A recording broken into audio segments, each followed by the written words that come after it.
മക്കളെ, എല്ലാവർക്കും ഹിന്ദിയുടെ ഒരു പുതിയ വീഡിയോയിലേക്ക് സ്വാഗതം. നമ്മൾ സ്കൂളുകളൊക്കെ തുറന്നു, ഹിന്ദി ചാപ്റ്ററുകളൊക്കെ ആരംഭിച്ചു തുടങ്ങി. അപ്പോൾ നമ്മൾ ചാപ്റ്ററിലൊക്കെ തുടങ്ങിയപ്പോൾ നിങ്ങൾ ഹിന്ദി അക്ഷരങ്ങളൊക്കെ പഠിച്ചിട്ടുണ്ട്. പക്ഷേ കുട്ടികളൊക്കെ ഹിന്ദി അക്ഷരങ്ങൾ പഠിച്ചിട്ടുണ്ടെങ്കിലും എല്ലാവർക്കും ഹിന്ദി ടെക്സ്റ്റ് ബുക്കിൽ പ്രിന്റ് ചെയ്തിരിക്കുന്ന എല്ലാ വാക്കുകളും വായിച്ചെടുക്കാൻ പറ്റുന്നില്ല. എന്താണ് അതിന് കാരണം? ഹിന്ദി അക്ഷരം പഠിച്ചിട്ട് ഹിന്ദി വായിക്കാൻ കഴിയാത്തത് എന്തുകൊണ്ട്? ഇങ്ങനത്തെ പ്രശ്നം നിങ്ങളെ അലട്ടുന്നുണ്ടോ? ആ പ്രശ്നങ്ങൾക്ക് ഇന്ന് പരിഹാരമുണ്ടാവും. ഈ വീഡിയോ കാണുന്നതോടെ നിങ്ങൾ അത്തരം പ്രശ്നങ്ങളൊക്കെ പരിഹാരമാകുകയും നിങ്ങൾ സുന്ദരമായി ഹിന്ദി ഏത് വാക്കും വായിച്ചെടുക്കുന്നതിലേക്ക് എത്തുകയും ചെയ്യും. എന്താണ് നമ്മൾ നോക്കാം. ആദ്യം നമുക്ക് ഹിന്ദി അക്ഷരങ്ങൾ നോക്കാം. മക്കളെ, ഇതാണ് നിങ്ങൾ കാണുന്ന അക്ഷരങ്ങൾ. ഹിന്ദിയിലെ അക്ഷരങ്ങളാണ് നിങ്ങൾ കാണുന്നത്. ഇത് സ്വരാക്ഷരങ്ങളെന്നും വ്യഞ്ജനാക്ഷരങ്ങളെന്നും രണ്ടായി മാറ്റി വെച്ചിട്ടുണ്ട്. എന്തിനാണ് ഇങ്ങനെ സ്വരാക്ഷരങ്ങളും വ്യഞ്ജനാക്ഷരങ്ങളും മാറ്റി വെച്ചിരിക്കുന്നത്? സ്വരാക്ഷരങ്ങൾ എന്താണ്, വ്യഞ്ജനാക്ഷരങ്ങൾ എന്താണ് ഇവ തമ്മിലുള്ള പ്രത്യേകത? സ്വരാക്ഷരങ്ങൾ രണ്ട് വരിയായിട്ട് ചെയ്തതും വ്യഞ്ജനാക്ഷരങ്ങൾ അടിയിൽ ഇങ്ങനെ ചതുർത്ത് ചെയ്തതും എന്നാണോ? അല്ല. എന്താ അതിന്റെ പ്രത്യേകത? സ്വരാക്ഷരങ്ങൾ സ്വതന്ത്രമായ അക്ഷരങ്ങളാണ്. അപ്പൊ അടിയിലത്തെ അക്ഷരങ്ങൾ സ്വതന്ത്രമായ അക്ഷരങ്ങളാണോ? അല്ല.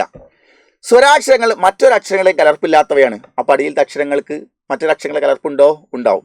സംസാരിക്കുമ്പോൾ ചുണ്ടുകൾ പരസ്പരം കൂട്ടിമുട്ടാത്തവയാണ് സ്വരാക്ഷരങ്ങൾ. എന്നാൽ ഹിന്ദിയിലെ അടിയിലെ വ്യഞ്ജനാക്ഷരങ്ങൾ സംസാരിക്കുമ്പോൾ ചുണ്ടുകൾ പരസ്പരം കൂട്ടിമുട്ടുന്നവയാണ്. മുകളിലത്തെ സ്വരാക്ഷരങ്ങൾ തൊണ്ടയിൽ നിന്ന് മാത്രം ഉണ്ടാവുന്നവയാണ്. എന്നാൽ അടിയിൽ പറഞ്ഞിരിക്കുന്ന വ്യഞ്ജനാക്ഷരങ്ങൾ തൊണ്ടയിൽ നിന്ന് മാത്രമല്ല ഉണ്ടാവുന്നത്. എന്താണ് അതിന്റെ പ്രത്യേകത? അപ്പൊ നമ്മൾ നോക്കുക എങ്ങനെയാണ്. സ്വരാക്ഷരങ്ങൾ സ്വതന്ത്രമായ അക്ഷരങ്ങളാണ്. അതായത് നോക്ക്, അ ആ ഇ ഈ, നോക്ക്, ശ്രദ്ധിച്ചു നോക്കിയേ. അ അ ആ ഇ ഈ ഉ ഊ ഋ എ ഐ ഓ ഔ അം അ.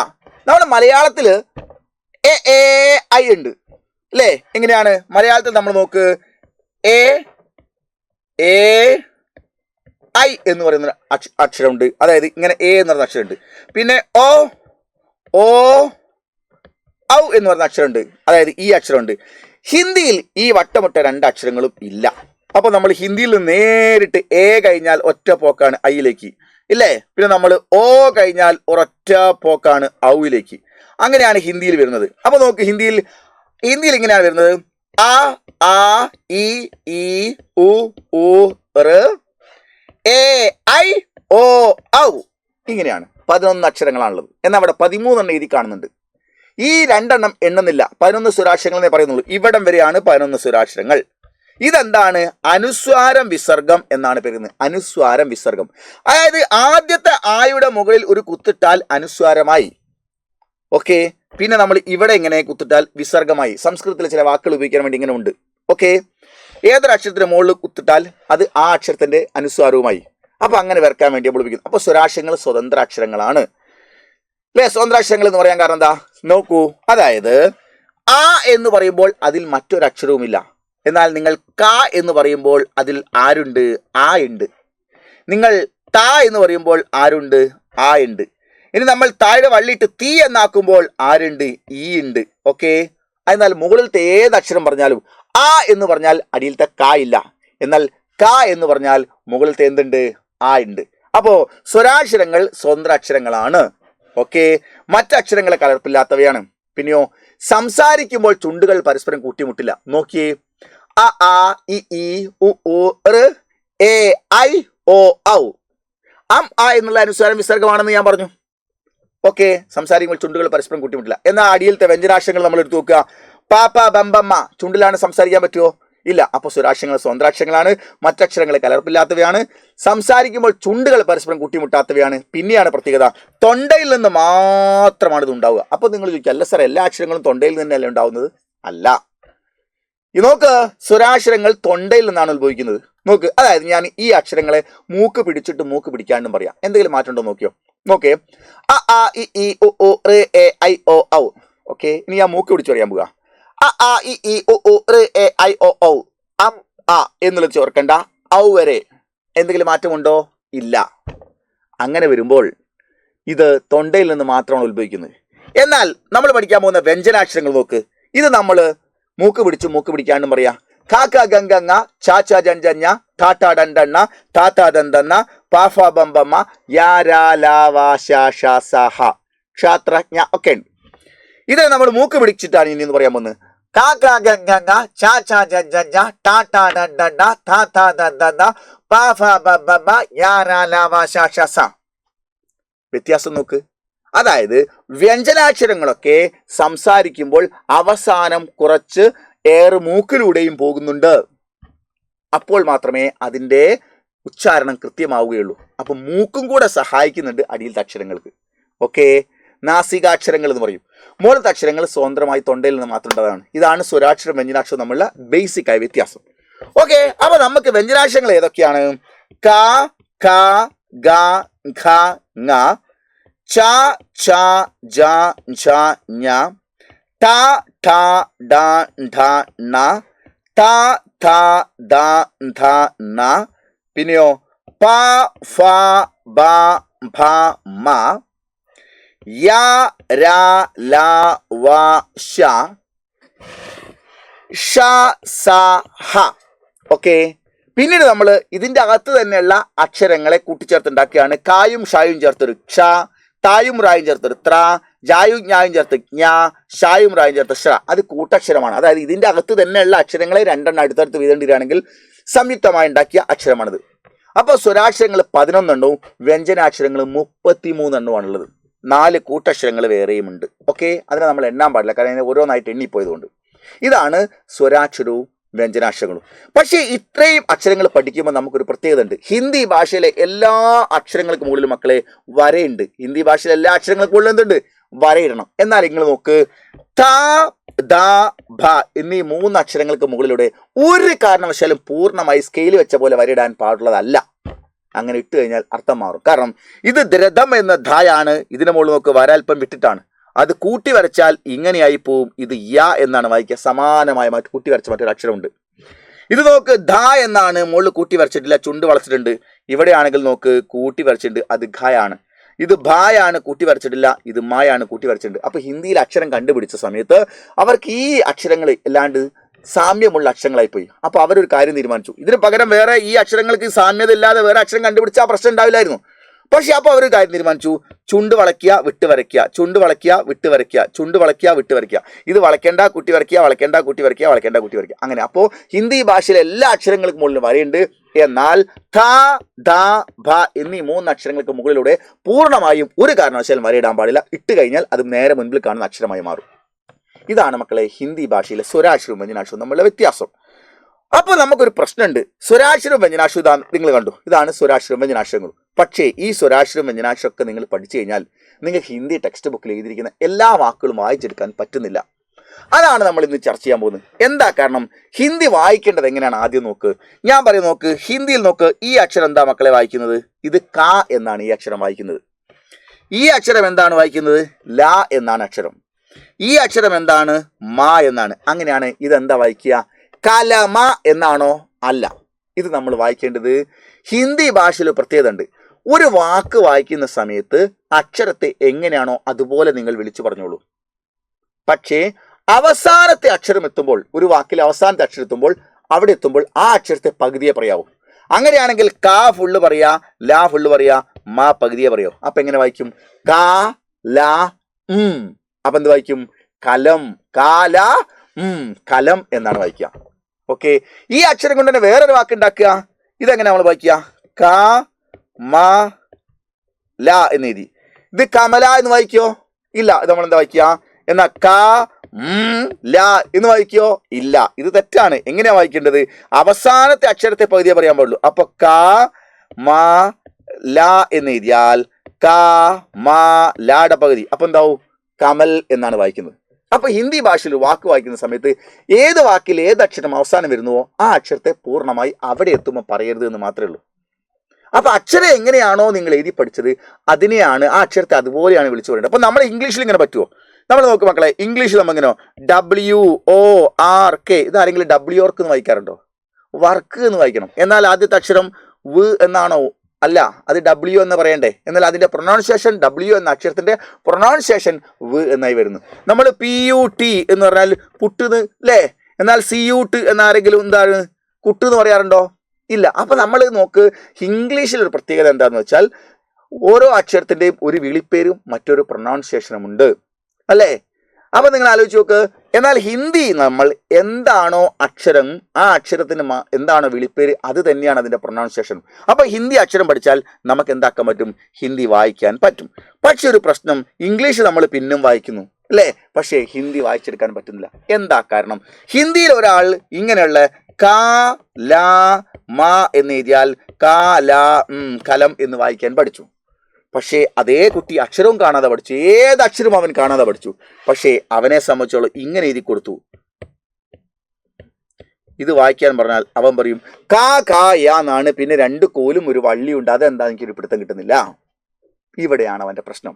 അതായത് വള്ളിയും പുള്ളിയും ഇല്ലാത്ത വെറും അക്ഷരങ്ങൾ പെറുക്കി വെച്ച വാക്കുകൾ അവൻ വായിക്കും. അതാണ് സാറ് ക്ലാസ്സിൽ വന്നിട്ട് ചോദിക്കുന്നത്, എടാ നീ അക്ഷരം പഠിച്ചോ? ഓ സാർ. വായിക്കോ? കുറച്ചൊക്കെ. കാരണം എന്താ പറയുക, വള്ളിയും പുള്ളിയും ഇല്ലാത്ത വാക്ക് ഇവൻ വായിക്കും, വള്ളിയും പുള്ളിയും ദീർഘം ചതുരം വരുന്ന വാക്ക് ഇവന് വായിക്കാൻ കിട്ടില്ല. അതാണ് നിങ്ങളുടെ പ്രശ്നം. അതിന് ഈ അക്ഷരം പഠിച്ചാൽ പോരാ. ഇവിടെ നമ്മൾ മറ്റൊരു കാര്യം മനസ്സിലാക്കാനുണ്ട്. നിങ്ങൾ മുകളിൽ പറഞ്ഞ സ്വരാക്ഷരവും അടിയിൽ പറഞ്ഞ വ്യഞ്ജനാക്ഷരവും കൂട്ടിക്കലർത്തിയിട്ട് വേറൊരു അക്ഷരം ഉണ്ടാക്കുന്നുണ്ട്. അതാണ് നിങ്ങൾ ഇപ്പൊ സ്ക്രീനിൽ കാണുന്നത്. നോക്കൂ മക്കളെ, ഇവിടെ കംപ്ലീറ്റ് ഞാനിവിടെ കൊടുത്തിരിക്കുന്നത് കാ കാ കാ കാ എന്നാണ്, ഇവിടെയും കൊടുത്തിരിക്കുന്നത് കാ കാ കാ എന്നാണ്. പക്ഷെ ഓരോ കാ എന്ന് പറയുന്ന അടിയിലെ വ്യഞ്ജനാക്ഷരത്തിന്റെ കൂടെയും ഓരോ സ്വരാക്ഷരങ്ങൾ മുകളിലുള്ള 13 ചേർക്കുക. അപ്പൊ നോക്ക്, കാ എന്ന് പറയുന്ന അക്ഷരത്തിന്റെ കൂടെ ശരിക്കും ഇത് ക എന്ന് പറയുന്ന ആ ചേർത്താണ് നമ്മൾ കാ ഉണ്ടായത്. ക എന്ന് പറയുന്ന ക ആ സമം ക, അങ്ങനെയാണ്. ഇവിടെ നമ്മൾ ക എന്ന് പറഞ്ഞു, ക എന്ന് നമ്മൾ പറയാം, ക ആ ചേർന്നപ്പോഴാണ് കാ ഉണ്ടായത്.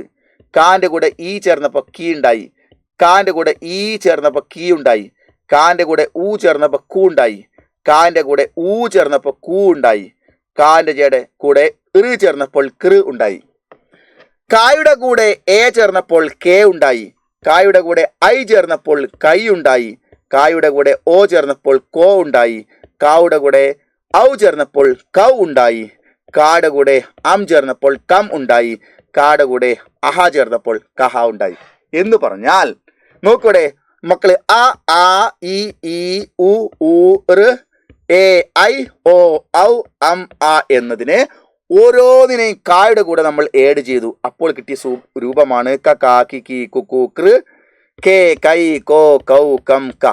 അപ്പൊ കായ്ക്ക് വെറും ഒരു കാ പഠിച്ച കുട്ടിക്ക് ഹിന്ദിയിൽ കായുടെ മുകളിൽ ഒരു ചുരുക്കോ വള്ളിയോ കുളത്തോ ഇട്ട ഹിന്ദി വാക്ക് വായിക്കാൻ പറ്റില്ല, അതവൻ പഠിച്ചിട്ടില്ല. അപ്പൊ നമ്മൾ എന്ത് പഠിക്കണം? ക കാ കി കി കുക്കു കൃ കെ കൈ കോ കൗ കം ക എന്ന് പഠിക്കണം. അപ്പൊ കായുടെ 13 രൂപം അവൻ പഠിക്കാത്തത് കൊണ്ട് കായുടെ ഒരൊറ്റ രൂപം പഠിച്ചാൽ അവന് ഹിന്ദി വായിച്ചെടുക്കാൻ എല്ലാ വാക്കും കഴിയില്ല. അപ്പൊ അതാണ് നിങ്ങളുടെ പ്രധാനപ്പെട്ട പ്രശ്നം മക്കളെ. അങ്ങനെയാണ് എങ്കിൽ നോക്കൂ നിങ്ങൾ, ഞാൻ ഓരോ അക്ഷരത്തെയും ആ ചേർത്ത് ഇങ്ങനെ ഉണ്ടാക്കുകയാണ്. എങ്ങനെ ഉണ്ടാവും? ആദ്യത്തെ വരി നിങ്ങളൊന്ന് വായിച്ചു നോക്ക്. ക കാ കി കീ കു കൂ കൃ കെ കൈ കോ കൗ കം ക. അപ്പൊ കായ്ക്ക് എത്ര രൂപയായി?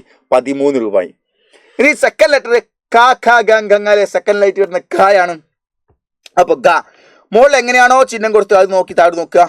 മുന്നോട്ട് വരയിട്ട് ഗ, പിന്നെ ഇടത് വശത്ത് വള്ളിയിട്ട് ഗീ, മുന്നോട്ട് വള്ളിയിട്ട് ഗീ, അടുത്തത് ഇവിടെ എങ്ങനെയാക്കി ഗു, അടുത്തത് ഇങ്ങനെയാക്കി ഗു, അടുത്തത് ഇങ്ങനെയാക്കി ഗൃ, അടുത്തത് മുകളിലൊരു വരയിട്ട് ഗേ, മുകളിൽ ഇവിടെ 2 വരട്ട്, ഇവിടെ 2 വരട്ട് ഖൈ, ഇവിടെ താഴോട്ട് വരെയും മുകളിലോട്ട് വരട്ട് അപ്പൊ ഘോ, ഇവിടെ താഴോട്ട് വരെയും മുകളിലോട്ട് 2 വരട്ട് അപ്പൊ നമ്മൾ ഇവിടെ കൗ ആണെങ്കിൽ ഇവിടെ ഘൗ ആണ്, ഇവിടെ ഇവിടെ ഒരു കുത്തിട്ട് കം ആണെങ്കിൽ ഇവിടെ ഘം ആണ്, ഇവിടെ കാ ആണെങ്കിൽ ഖ ആണ്. ഓക്കെ, അങ്ങനെയാണെങ്കിൽ അടുത്ത വരി എന്താവും? ഗ ഗ ഗി ഗീ ഗു ഗു ഗൃ ഗേ ഗൈ ഗോ ഗൗ ഗം ഗ. ഇനി നോക്കിയോ, അടുത്തത് ഗ ഘ ഘി ഘീ ഘു ഖു ഖൃ ഖേ ഖൈ ഖോ ഖൗ ഖം ഖ. തൊട്ട് മുകളിൽ എങ്ങനെയാണ് ചിഹ്നം നോക്കിയത് അതുപോലെ ചിഹ്നം താഴോട്ടേക്ക് ഇറക്കി മതി. നോക്ക്, ങ ങ ങി ങീ ങു ങു ങൃ ങേ ങൈ ങോ ങൗ ങം ങ. ഇങ്ങനെയാണ്, ഇങ്ങനെ പഠിക്കുക. അപ്പൊ ക വർഗം കഴിഞ്ഞു. അടുത്ത ഏതാണ്? ച വർഗം. ച ച ചി ചി ചു ചു ചെറു ചേ ചൈ ചോ ചൗ ചം ഛ. ച വർഗം മൊത്തം കഴിഞ്ഞു. ച ഛ ജ ഝ ഞ. അടുത്തത് നോക്കിയോ, ട ട ടി ടി ടു ടു ട്ര ടേ ടൈ ടോ ടൗ ടം ട. ട വർഗം ട ട രണ്ടെണ്ണ കഴിഞ്ഞു. അടുത്തത് ത വർഗം ത ത തി തി തു തു തൃ തേ തൈ തോ തൗ തം ത. ത ത ദന്തെണ്ണ കഴിഞ്ഞു. പിന്നെ അടുത്ത് നോക്കിയോ, പ പ പി പി പു പു പൃ പേ പൈ പോ പൗ പം പ. അങ്ങനെ പ ഫ ബം ബം വരെ കഴിഞ്ഞു. പിന്നെ നോക്ക്, യ യ ഇ ഈ യു യു യൃ യേ യ യോ യൗ യം യ. യ ര ല വ ശ കഴിഞ്ഞു. പിന്നെ നമുക്ക് വരുന്നത് ഷായാണ്. ഷ ഷ ഷി ഷി ഷു ഷു ശ്രീ ഷേ ഷൈ ഷോ ഷൗ ഷം ഷ. ഷ സ ഹ കഴിഞ്ഞു.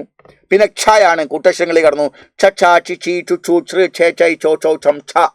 അവസാനം നമ്മൾ ക്ഷാത്രാജ്ഞാശ്ര വരികയാണെങ്കിൽ ശ്ര ശ്രാ ശ്രീ ശ്രീ ശ്രു ശ്രു ശ്ര ശ്രേ ശ്രൈ ശ്രോ ശ്രൗ ശ്രം ശ്ര ശ്രമിക് ശ്രാവൺ ശ്രുതി ശ്രീരാം അങ്ങനെ ഒരുപാട് വാക്കുകൾ ശ്രാലുണ്ട്.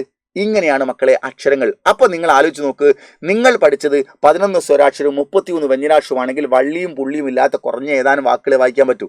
ബാക്കിയുള്ളതെല്ലാം വള്ളിയും പുള്ളിയും ദീർഘങ്ങളുമുള്ള വാക്കുകളാണ്. ആ വാക്കുകൾ വായിക്കണമെങ്കിൽ നിങ്ങൾ ഓരോ 33 ഓരോ അക്ഷരത്തിനെയും 13 എണ്ണാക്കി മാറ്റണം. അതിൻ്റെ രൂപമാണ് സാർപ്പ് ബോർഡ് കാണിച്ചത്. അങ്ങനെയാണ് എങ്കിൽ മക്കളെ നിങ്ങൾ നോക്ക്, എത്ര അക്ഷരങ്ങൾ ഉണ്ടാവും ഇത് മൊത്തം ഇത് പഠിക്കാൻ? എത്ര അക്ഷരങ്ങൾ ഉണ്ടാവും? അതായത് നിങ്ങൾ ഓരോ അക്ഷരങ്ങളെയും 33 11 സ്വരാക്ഷരങ്ങളുണ്ട് അല്ലേ? എത്രയുണ്ട്? 11 സ്വരാക്ഷരങ്ങളുണ്ട്, 33 വ്യഞ്ജനാക്ഷരങ്ങളുണ്ട്, 4 അല്ലേ 33 വ്യഞ്ജനാക്ഷരങ്ങളുണ്ട്. അപ്പൊ നമ്മൾ ഇങ്ങനെ വരും മക്കളെ. 11 ശ്രദ്ധിച്ചു നോക്കൂ, 11 സ്വരാക്ഷരങ്ങൾ പ്ലസ് അനുസ്വാരം വിസർഗം 2 എണ്ണം, അപ്പോൾ 13. വ്യഞ്ജനാക്ഷരങ്ങൾ 33 പ്ലസ് 4 കൂട്ടക്ഷരം സമം 37. അപ്പോൾ 33 4 37 അക്ഷരങ്ങൾ. 37 അക്ഷരങ്ങളെ ഇൻറ്റു ഓരോന്നിനെ മുകളിൽ പറഞ്ഞ 13 ആക്കണം. അങ്ങനെയാണെങ്കിൽ സമം 481 അക്ഷരങ്ങൾ ഉണ്ടാവും. ഈ 481 അക്ഷരങ്ങളാണ് സാർ ഇപ്പോൾ ഇവിടെ നിങ്ങൾ കാണിച്ചു തന്നത്. ഓക്കെ, ഇതാണ് ഈ 481 അക്ഷരങ്ങൾ. ഓക്കെ, ഈ 481 അക്ഷരങ്ങൾ നോക്ക്. ഇവിടെ കാവർഗം ചാവർഗം ടാവർഗം താവർഗം പാവർഗം യാരാവാശാശ, പിന്നെ നമുക്ക് ക്ഷാത്രാജ്ഞാശ്ര വരെ ഇത്രയും അക്ഷരങ്ങൾ മൊത്തം പഠിച്ചു കഴിഞ്ഞാൽ നിങ്ങൾക്ക് 481 അക്ഷരം പഠിച്ചു. ഈ 481 അക്ഷരം ഒരു തവണ നിങ്ങളൊന്ന് എഴുതി പഠിച്ചാൽ നിങ്ങൾക്ക് ഇല്ലാത്ത ഏത് ഹിന്ദി വാക്കും വായിച്ചെടുക്കാൻ പറ്റും. അത് വായിച്ചെടുക്കാനും എഴുതിയെടുക്കാനും എത്ര സമയം വേണം? അതായത് നിങ്ങൾ നോക്ക്, 37 വരിയാണുള്ളത്. 37 വരി. ഒരു വരിയിൽ ഇങ്ങനെ നമ്മളിങ്ങനെ തൊട്ട് മുൻപോട്ടേക്ക് ഇങ്ങനെ പോയിട്ട് 13 അക്ഷരങ്ങൾ എഴുതാൻ പറ്റും. ഓക്കെ, താഴോട്ടേക്ക് ഇങ്ങനെ നമ്മൾ വന്നിട്ട് 37 വരി എഴുതുക. ഒരു പേജിന്റെ ഭാഗത്ത് 20 വരി കൊള്ളും, 20 അക്ഷരങ്ങൾ. അതിന് ഓരോന്നിനെയും 13 വെച്ചിട്ട് അങ്ങോട്ടാക്കുക.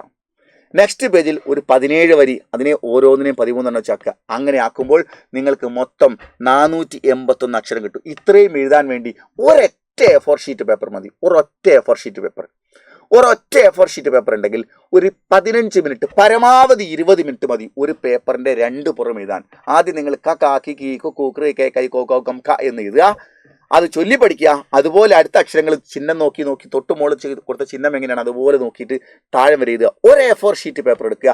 20 മിനിറ്റ് സമയം പരമാവധിനും വേണ്ടി മാറ്റി വെക്കുകയും ചെയ്ത് ഒരു തവണ കംപ്ലീറ്റ് അക്ഷരങ്ങൾ നിങ്ങൾ എഴുതുകയും ചെയ്ത് കഴിഞ്ഞാൽ നിങ്ങൾക്ക് ഈ വീഡിയോ കണ്ട ഉടനെ തന്നെ 20 മിനിറ്റ് കൂടി ചിലവഴിച്ച് കഴിഞ്ഞാൽ ഹിന്ദി ടെക്സ്റ്റ് ബുക്കിലെ ഏത് പ്രിന്റ് ചെയ്ത വാക്കുകളും നിങ്ങൾക്ക് സുന്ദരമായി വായിച്ചെടുക്കാൻ പറ്റും. ക്ലാസ്സിൽ ഹീറോ ആയി മാറാൻ പറ്റും. യാതൊരു സംശയം വേണ്ട, ഇത് ബാബു സാർ നൽകുന്ന ഉറപ്പാണ്. അപ്പോൾ നിങ്ങൾ എൻ്റെ പൊന്നുമക്കളെ എല്ലാവരും ഇപ്പൊ തന്നെ ഈ വീഡിയോ കണ്ട ഉടനെ തന്നെ ഒരു A4 ഷീറ്റ് പേപ്പർ എടുക്കുക. സാർ ഇതിൽ കാണിച്ചിരിക്കുന്ന സ്ലൈഡുകൾ നോക്കിയിട്ട് അതുപോലെ നിങ്ങൾ കാക്കി കൂക്രി കൈ കോക്കം ക എന്നൊരു വരി നോക്കി എഴുതുക. ബാക്കി അടുത്ത് വരുന്ന അക്ഷരം ഏതാണോ അതിൻ്റെ ചിഹ്നം കൊടുക്കുന്നത് എഴുതുക. തുടർച്ചയായിട്ട് വേഗം എഴുതുക. 20 മിനിറ്റ് കൊണ്ട് പഠിക്കുക. പിന്നെ ടെക്സ്റ്റ് ബുക്ക് എടുക്കുക. ഏത് വാക്കും നിങ്ങൾക്ക് വായിക്കാൻ പുഷ്പം പോലെ കഴിഞ്ഞിരിക്കും. ഓക്കെ, മറ്റൊരു വീഡിയോയിൽ മറ്റു കാര്യങ്ങളുമായിട്ട് സാർ ഇനിയുടെ അടുത്ത ഗ്രാമർ ക്ലാസ്സുമായിട്ട് വരാം. നമുക്ക് ചാപ്റ്ററിലേക്ക് പോകേണ്ടതുണ്ട്. ഒക്കെ നമ്മൾ ഗംഭീരമായിട്ട് പഠിക്കേണ്ടത്. ശൈലത്തെ ഫോളോ ചെയ്യുക. നമുക്കെല്ലാം ഗംഭീരമായിട്ട് പഠിക്കാം. അടിച്ചു പൊളിച്ച് ഫുൾ മാർക്ക് വാങ്ങാം. Okay, yes.